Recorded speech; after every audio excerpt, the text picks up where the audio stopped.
శ్రీగురు చరిత్ర అధ్యాయం 4. ఓం గణేశాయ నమః. ఓం సరస్వత్యై నమః. ఓం గురుభ్యో నమః. యోగి పుంగవుడికి నామధారకుడు వందనాలు చేశాడు. మహర్షి, నా సందేహాలన్నీ తీరిపోయాయి. ఇక నాకు ఎటువంటి సందేహాలు లేవు. ఇంతకు మీరు నివసించేది ఎక్కడ? మీకు అల్పాహారం ఎలా లభిస్తుంది? మీకు ఆహారం ఎలా లభిస్తుంది అని అడిగాడు నామధారకుడు. యోగి పుంగవుడు అతని దగ్గరకు తీసుకుని నవ్వుతూ ఆశీర్వదించి, నేను ఎల్లప్పుడూ శ్రీగురు దగ్గరే ఉంటాను.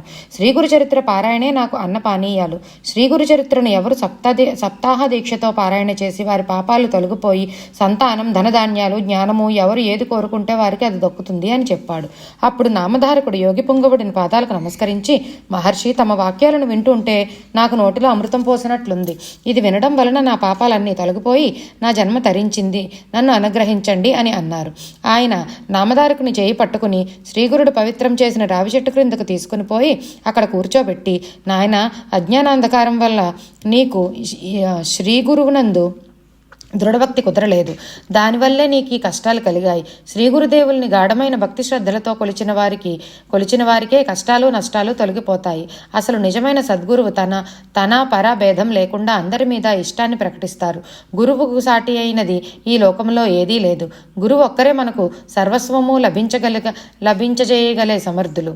భక్తి శ్రద్ధలు ఉన్నవారికే గురుసేవ దొరుకుతుంది. దానివల్ల లోకాన్ని జయించవచ్చు అని యోగి పుంగవుడు చెప్పాడు.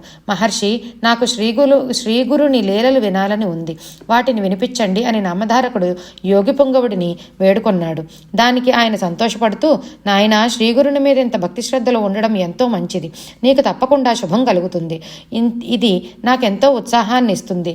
శ్రీగురువు లీలల్ని చెబుతాను, శ్రద్ధగా విను అని ఇలా చెప్పడం ప్రారంభించాడు. పూర్వకాలంలో సూర్యవంశాంకురమైన అంబరీష మహారాజు నిత్యం హరినామ పారాయణ చేస్తూ ఖచ్చితమైన నియమనిష్టలతో ఏకాదశి వ్రతాన్ని ఆచరించేవాడు. ఒకరోజు దూర్వాస మహర్షిని తన శిష్యుల సమేతంగా అరుదించాడు. అప్పుడు అంబరీషుడు అతనికి ఎదురేగి సాష్టాంగ నమస్కారములు చేసి అర్ఘ్యపాద్యాదులిచ్చి సగౌరవంగా ఆయనకు శిష్యులకు స్వాగతం పలికాడు. దానికి దూర్వాసముని సంతోషించాడు. అంబరీషుడు ఆయన్ను త్వరగా స్నానం చేసి పూర్తి చేసుకుని భోజనానికి రమ్మని వేడుకొన్నాడు. ఆ ముని తన శిష్యులతో కలిసి స్నానానికి వెళ్ళి ఏకాదశి పారాయణ సమయం మించిపోతున్నా రాకుండా ఆలస్యం చేయసాగాడు.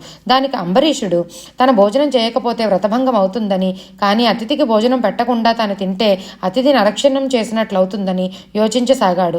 ఆయన చివరకు వ్రతభంగం కలగకుండా మంచి తీర్థపానం చేశాడు. అదే సమయంలో అక్కడికి వచ్చిన దూర్వాస మహర్షి అది చూసి మహారాజు మీద కోపగించుకున్నాడు. ఓ రాజా, నీవు అనేక జన్మలు పొందెదవుగాక అని శాపం ఇచ్చాడు. దానికి అంబరీషుడు భయపడి శ్రీమన్నారాయణునే శరణు కోరాడు. శ్రీమన్నారాయణుడు ప్రత్యక్షమై దూర్వాసునితో, మునీంద్ర, నీ శాపాన్ని నా భక్తుడు భరించలేడు, కానీ మీ శాపం జరిగి తీరాలి. ఆ శాపాన్ని నేనే అనుభవిస్తాను అని అన్నాడు. భక్తజన సంరక్షకుడైన శ్రీమన్నారాయణుడు దూర్వాసముని శాపాన్ని తన మీద వేసుకుని అనేక అవతారాలెత్తి మహాభక్తుడైన అంబరీషునికి ముక్తిని ప్రసాదించాడు. శ్రీమన్నారాయణుని అవతారాల్లో ఒకటి దత్తాత్రేయ అవతారము. నామధారక, బ్రహ్మదేవుని మానసపుత్రులైన మరీచి, అత్రి మొదలైన మహర్షులందరూ లోక కళ్యాణార్థం తపస్సు చేశారు. అత్రి మహర్షి భార్య అనసూయాదేవి తన పాతివ్రత్య మహత్యంతో ముల్లోకాలను హడలెత్తించింది. త్రిలోక సంచారి అయిన నారదుడు త్రిమూర్తుల నివాసాలకు వెళ్ళి అనసూయాదేవి పాతివ్రత్యం గురించి వేన్నోళ్లా పొగిడాడు. దానికి త్రిమూర్తుల భార్యలు అసూయపడ్డారు. ఆమె పాతివ్రత్యాన్ని ఎలాగైనా తగ్గించమని తమ భర్తలను ప్రార్థించి పంపారు. త్రిమూర్తులు అత్రిముని ఆశ్రమాన్ని చేరుకున్నారు. అనసూయాదేవి వారికి ఎదురేగి స్వాగతం పలికి, మహాత్ములైన మీరు ముగ్గురు మా ఆశ్రమానికి విచ్చేసి పావనం చేశారు. మీకు నేనేమి చేయాలో సెలవియ్యండి అని చెప్పింది. అప్పుడు ఆ త్రిమూర్తులు, అమ్మా, మాకు చాలా ఆకలిగా ఉంది, మాకు త్వరగా భోజనం పెట్టు అని అడిగారు. అయ్యలారా, మహర్షుల వారు అరణ్యంలోకి వెళ్లారు. అయినా ఆకలితో ఉన్న మీరు భోజనం చేయడానికి విస్తళ్ళ మీద పదార్థాలు వడ్డిస్తాను, మీరు భోజనానికి రండి అని అనసూయాదేవి వారిని లోపలకు ఆహ్వానించింది. అప్పుడు వారు, పావని, నీవు మాకు భోజనం పెడతానని చెప్పావు, కానీ మాకొక నియమం ఉంది. నీవు నగ్నంగా తయారయ్యి మాకు భోజనం వడ్డిస్తేనే మేము భోజనం చేస్తాము, లేదంటే ఇలా ఆకలితోనే మా నిజ గృహాలకు వెళ్ళిపోతాము అన్నారు.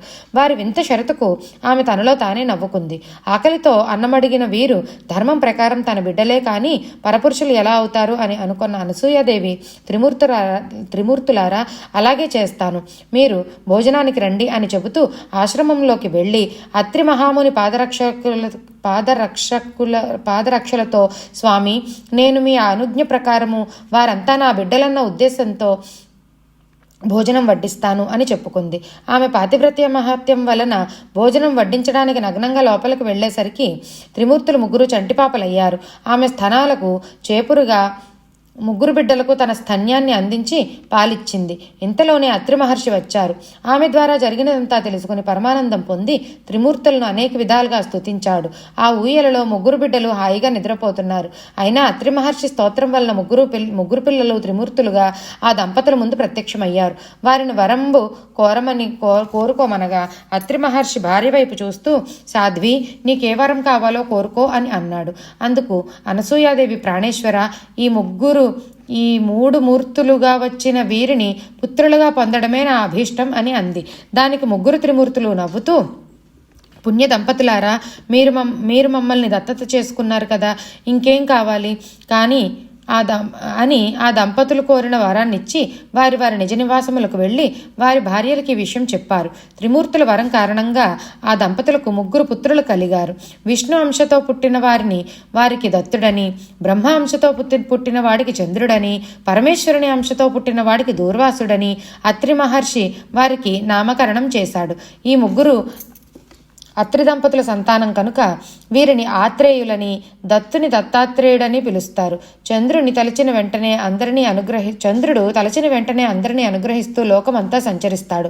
దూర్వాసుడు మిక్కిలి కోపం గలవాడైనా ఆయన కోపం లోక కళ్యాణానికే చేకూర్చింది.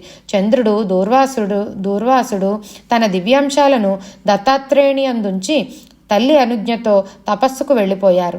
నామధారక, అప్పటి దూర్వాస మహర్షి శాపం కారణంగా శ్రీమన్నారాయణుడు అనేక అవతారాలెత్తి అందరినీ అనుగ్రహిస్తాడు. దత్తాత్రేయులే ఆది గురువు.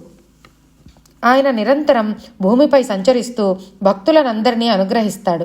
ఎంతో తపస్సు చేస్తే గాని దొరకని పరమార్థం ఈ కలియుగంలో శ్రీ గురునామస్మరణతో సర్వసిద్ధులు లభిస్తాయి.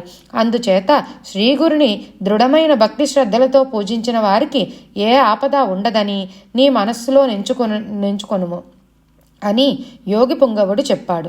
నామధారకుడు దత్తావతరణం ఎలా జరిగిందో విని సంతోషపడి, మహర్షి, ఆనాటి అనసూయాదేవి పరమ పావన పాతివ్రత్యం వల్ల ఈ మానవాళికి మహత్తర గురు పరంపర లభించింది. అంతేకాదు, మా వంటి అజ్ఞానులకు తమ వంటి దివ్యపురుషులు దొరకడం, మీ నోటి వెంట శ్రీగురు చరిత్ర నేనీ రీతిగా వినడం నా పూర్వజన్మ ఫలంగా భావిస్తున్నాను అని యోగి పుంగవుడిని స్తుతించాడు. ఓం శ్రీ దత్తాయ గురవే నమః.